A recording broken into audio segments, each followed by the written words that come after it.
계속해서 광주 전남권 뉴스입니다. 광주와 전남 지역에 내려졌던 호우특보가 오전 7시 40분에 모두 해제된 가운데 곳에 따라 비가 내리고 있습니다. 현재 거문도와 초도, 장흥과 완도 등 전남 9개 시군에는 강풍주의보가 내려져 있습니다. 어제부터 내린 비 양은 구례 피아골에 105mm, 한평 월야 85, 나주 69.5, 담양 봉산에 81.5, 광주 풍암동 67.5mm 등이며 비로 인한 피해는 접수되지 않았습니다. 광주지방기상청은 내일까지 전남 남해안에 30에서 80mm, 그 밖의 지역에 20에서 50mm의 비가 더 내릴 것으로 예보했습니다. 호우특보가 해제됨에 따라서 지리산 입산 통제도 종주 구간을 제외하고 모두 해제됐습니다. 지난달 광주 전남 소비자 물가 지수가 14년 만에 최대 폭으로 상승했습니다. 이렇게 물가가 요동치면서 장보기가 무서워졌다는 분들 많으시죠? 소비 심리가 위축되자 정부가 나서 각종 할인과 판촉 행사에 동참하고 있습니다. 조금 더 싸게 살 수 있는 방법, 김혜정 기자가 알려드립니다. 요즘 마트에 가면 껑충 오른 가격표를 보고 또 보고 물건을 들었다 놨다 살까 말까 고민의 연속입니다. 너무 비싸서 많이 못 사고 그냥 이게 카터에다 사기에도 좀 많이 벅차요. 실제 대표 국민생선 고등어는 17.4%, 제철인 오징어 가격은 20.7%나 올랐습니다. 이에 해양수산부가 다음 달 6일까지 수산물을 20% 깎아주면 그 할인액을 유통업체에 지원키로 하자 대형마트들이 40% 이상 할인율을 높여 수산물 판촉 행사에 나섰습니다. 또 농림축산식품부도 5개 주요 대형마트와 협조해 이번 주부터 양파와 파프리카 낱개 판매를 본격적으로 추진합니다. 증가하는 1인 가구를 배려하고 필요 이상으로 구매해야 하는 가계 부담을 줄이겠다는 취지입니다.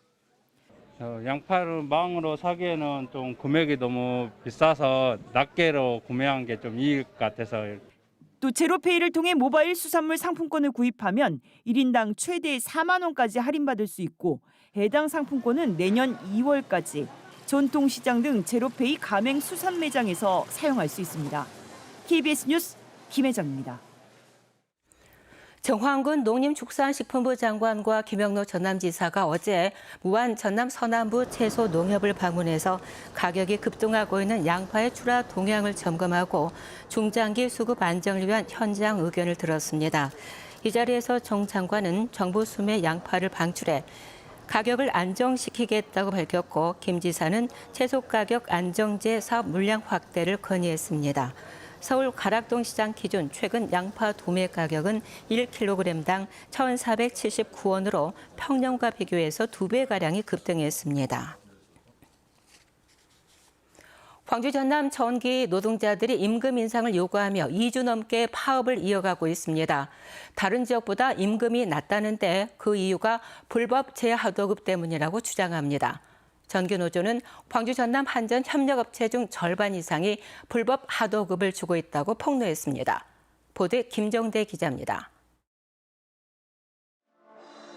광주 전남 전기 노동자 300여 명이 거리 시위에 나섰습니다. 작업 조건 개선과 임금 인상을 요구하는 파업이 2주째 이어지고 있습니다. 일한 만큼 노동의 대가를 지급하라고 요구하고자 광주 전남 전기 노동자들은 임금이 다른 지역보다 10% 이상 낮고 유급 휴가도 보장되지 않는다고 말합니다. 폭염과 혹한, 22,000V 고압 등 노동 조건을 생각하면 턱없이 부족하다는 게 노조 주장입니다. 노조는 구조적인 원인으로 불법 하도급을 지목합니다. 한전의 입찰을 따낸 업체들이 재하도급을 주면서 안전 비용과 임금이 줄어든다는 겁니다. 전기노조는 광주 전남 한전 협력업체 67곳 중 절반 이상이 불법 하도급을 주고 있다고 폭로했습니다. 저희 조합원들이 지금 원청사 대표를 모릅니다. 하도급 받은 대표님들만 저희 보기 때문에 입찰 기회를 늘리려고 페이퍼 컴퍼니를 설립하는 현실도 고발했습니다. 페이퍼 컴퍼니를 유지해서 그 다음 연도 입찰에 가야 하기 때문에 보통 적게는 5, 많게는 15개 업체를 하지만 한전은 불법 하도급은 없다고 선을 그었습니다. 관내 67개 전문회사에 대해서 인원 장비 시설을 전수조사를 시행했습니다. 근데 이제 불법 하도급 업체는 없었고요. 노조는 협력업체의 재하도급과 페이퍼 컴퍼니 설립으로 인한 입찰 방해 등을 검찰에 고발할 계획입니다. KBS 뉴스 김정대입니다. 우리 주변에서 차츰 사라져가는 곳 가운데 하나가 동네 이발관입니다.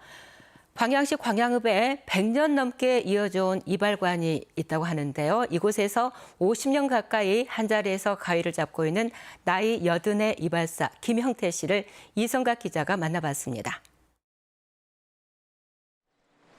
일제강점기인 1920년 즈음 광양시 광양읍 우산마을에 문을 연 우산 이발관. 그 이름 그대로 같은 자리에서 100년을 넘겼습니다. 긴 역사만큼 손님 대부분도 수십 년 단골들입니다. 13살부터 다녔으니까 나가 지금 77이요. 64년 다녔지. 40년 단골.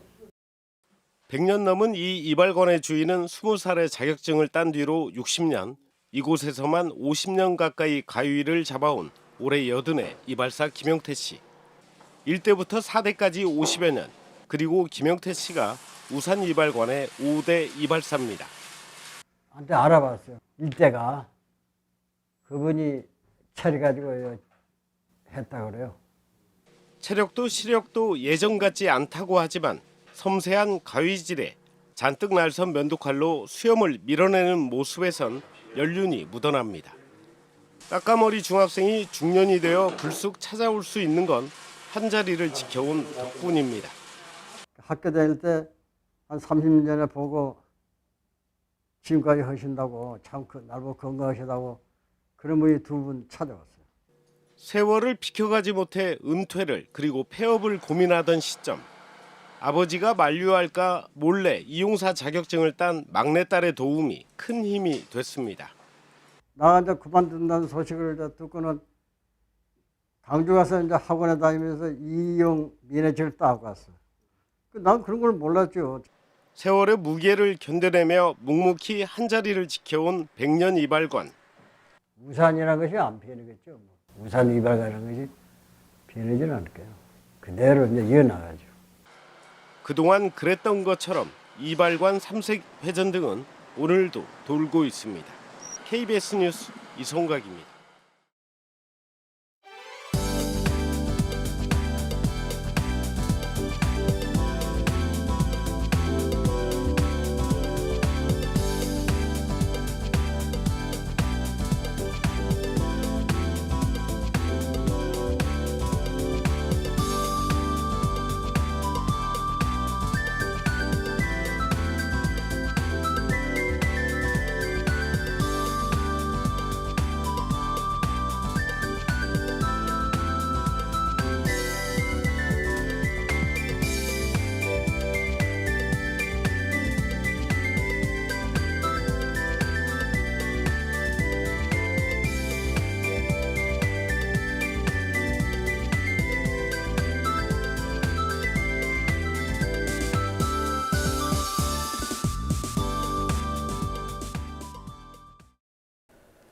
밤사이 강하고 많은 장맛비가 내렸습니다. 현재는 비구름이 동쪽으로 이동하면서 광주 전남 지역에 내려졌던 호우주의보는 모두 해제가 됐고요. 남해안을 중심으로는 시간당 5mm 안팎의 비가 내리고 있습니다. 오늘 오전이면 대부분 지역에 비가 그치겠습니다. 다만 내일도 새벽부터 아침 사이에 다시 비가 오겠고요. 오후에는 내륙 지역을 중심으로 소나기가 내리겠습니다. 내일 아침까지 예상 강수량은 20에서 50, 남해안 지역은 최대 80mm입니다. 해안 지역은 비는 잦아들었지만 바람이 강하게 불고 있습니다. 남해안을 중심으로는 여전히 강풍주의보가 발효 중인데요. 오후까지 순간 풍속 초속 20m 안팎으로 매우 강하게 불겠습니다. 안전사고에 유의하셔야겠습니다. 다음 자세한 지역별 날씨입니다. 아침 기온과 낮 기온 모두 어제와 비슷한데요. 낮 최고 기온 광주와 담양 29도로 다소 덥겠습니다. 순천의 낮 최고 기온 29도, 구례 30도가 예상됩니다. 목포의 낮 최고 기온 26도, 강진 27도, 진도 26도로 평년 기온과는 비슷하거나 1, 2도가량 높겠습니다. 신안을 비롯한 도서 지역은 25도에서 26도가 예상됩니다. 서해남부 남쪽 먼바다와 남해서부 전해상에는 풍랑주의보가 발효 중입니다. 먼바다를 중심으로 물결이 최고 4m로 매우 높겠습니다. 내일 오후와 모레 오후에 내륙을 중심으로는 소나기가 내리겠고요. 당분간 기온도 예년 이맘때보다 높아 덥겠습니다. 날씨였습니다. 조선대학교 무용과 교수가 청탁금지법 위반 혐의 등으로 경찰에 입건된 것과 관련해서 조선대 학생들이 이사장을 항의 방문했습니다. 조선대 공연예술무용과 임용 불공정 문제 해결을 위한 대책위는 어제 이사회와 김희수 이사장을 항의 방문해 경찰에 입건된 A 교수를 직위 해제하고 A 교수와 함께 대리 수업과 논문 대필, 금품 수수 논란이 불거진 B 교수에 대해서 진상조사할 것을 요구했습니다. 경찰은 A 교수가 조선대에 임용되기 전 제자들에게 인사비 명목으로 금품을 요구한 혐의와 함께 조선대 채용 과정도 불공정했다는 의혹에 대해서도 수사하고 있습니다. 특정 학교에 입학하기 위해 위장 전입하는 사례가 광주에서도 빈번하게 발생하고 있지만 시교육청이 적발한 건수는 단 한 건뿐이라는 지적이 제기됐습니다. 학벌 없는 사회를 위한 시민 모임은 어제 보도자료를 통해 이른바 인터넷 맘카페에서 대수롭지 않게 광주 지역 특정 학교 위장 전입 방법을 묻거나 경험담을 공유하는 글을 쉽게 발견할 수 있다고 주장했습니다. 뉴스를 마칩니다. 감사합니다.